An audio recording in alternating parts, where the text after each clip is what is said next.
খালি কড়াইতে মুগ ডাল ভেজে নিলাম।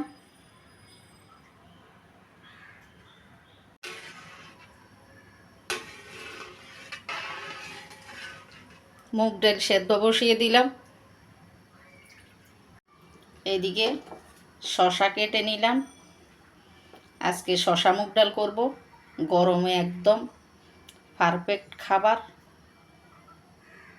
অনেক ঠান্ডা তরকারি, গরমে শরীর ভালো থাকবে। ডাল সিদ্ধ হয়ে আসছে, কাঁচামরিচ দিয়ে দিলাম। তরকারিটা শুধু কাঁচামরিচ দিয়ে রান্না করব। দিয়ে দিচ্ছি কেটে রাখা শসা।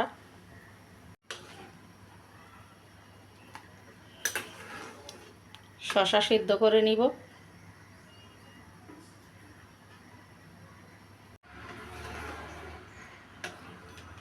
শসা সিদ্ধ হয়ে আসছে, দিয়ে দিচ্ছি পরিমাণ মতো লবণ, দিয়ে দিচ্ছি পরিমাণ মতো হলুদ,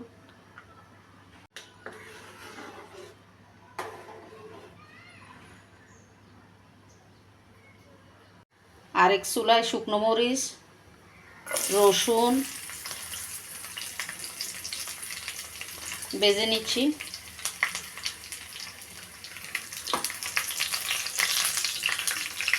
তেজপাতাও দিয়ে দিচ্ছি,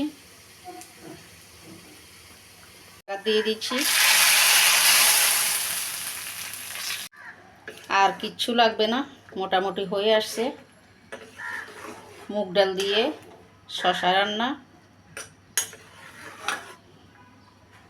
যেমন শরীরের জন্য উপকারী, তেমন অনেক স্বাদ এই তরকারিটা। আমরা শসা ডাল বলি।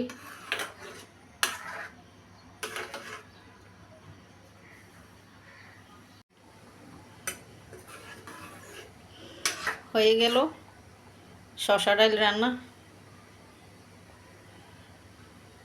এই যে শসা সিদ্ধ হয়ে গেছে, এই যে।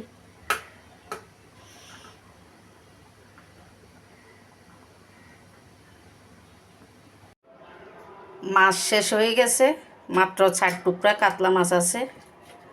তো ভাবলাম এগুলা কি দিয়ে রান্না করব। পরে চিন্তা করে ভাবলাম যে পাতুরি বানিয়ে ফেলি 4টা মাছ। তো মাছগুলো একদম ছোট ছোট করে পিস পিস করে কেটে নিলাম, ভালো মতো ধুয়ে নিলাম। মাছে দিয়ে দিলাম এখন লবণ, হলুদ, মরিচ, কাঁচামরিচ, তেল। এখন ভালোভাবে মেখে নিব। মেখে আধা ঘন্টা রেস্টে রাখবো মাছগুলো। আধা ঘন্টা পরে পেঁয়াজ মিশিয়ে দিচ্ছি, ধনে পাতা কেটে দিয়ে দিলাম। এবার একটু মাখিয়ে তেলে দিয়ে দিব। কড়াইতে তেল দিয়ে দিলাম, তেল গরম হলো, দিয়ে দিচ্ছি মেখে রাখা মাছ, পেঁয়াজ সব কিছু।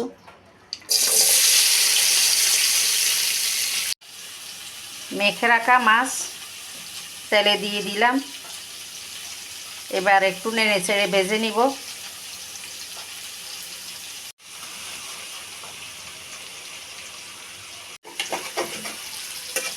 একটু সাবধানে নাড়তে হবে যেন ভেঙে না যায়।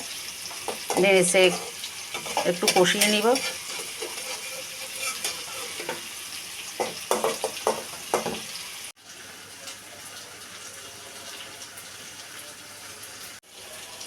তো নেড়ে চেড়ে কষিয়ে নিলাম। আর বেশি কষাবো না, যেহেতু পাতুরি করব।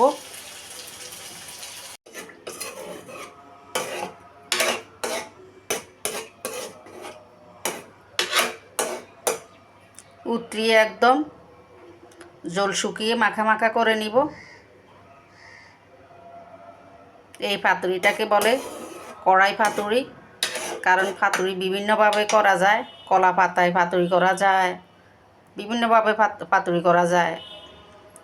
লাউ পাতায় করা যায়, চাল কুমড়া পাতায় করা যায়, মিষ্টি কুমড়া পাতায় করা যায়। এটা কড়াইতে করতেছি, তাই এটার নাম কড়াই পাতুরি।